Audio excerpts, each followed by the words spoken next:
Powered by NBC bearings, লম্বা দৌড়ের জন্য। তেজবাড়ি আরও শক্তিশালী রেমাল, ক্রমশই কমছে দূরত্ব। আজ রাত 11টা থেকে 1টার মধ্যে বাংলাদেশ উপকূলে ল্যান্ডফল। প্রবল বৃষ্টির সঙ্গে 135 কিলোমিটার বেগে দমকা হাওয়ার শঙ্কা। উত্তাল সমুদ্র, কলকাতায় ঝড় হতে পারে 90 কিলোমিটার বেগে। আয়লার স্মৃতি ফেরার আশঙ্কা, তটস্থ সুন্দরবন, রেমালের দোসর ভরা কটাল। নদী বাঁধ নিয়ে উদ্বেগ, তীব্র ঝড়ের সঙ্গে অতি ভারী বৃষ্টির সতর্কতা। উপকূলে হাই অ্যালার্ট, বকখালি থেকে সাগর। প্রশাসনের মাইকিং, পর্যটকদের জন্য সতর্ক বার্তা। সুন্দরবনে এনডিআরএফ টিম।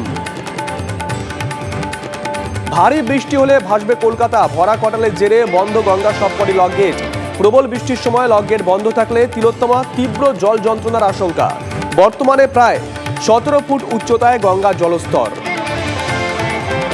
আজ আইপিএল ফাইনালেও বৃষ্টির চোখ রাঙানি, প্র্যাকটিস বাতিল কেকেআরের। ম্যাচের সময় কি থাকছে বৃষ্টির আশঙ্কা?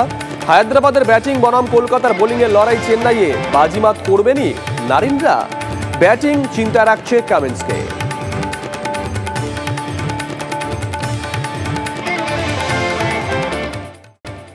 পাওয়ার্ড বাই এনবিসি বিয়ারিংস, লম্বা দৌড়ের জন্য।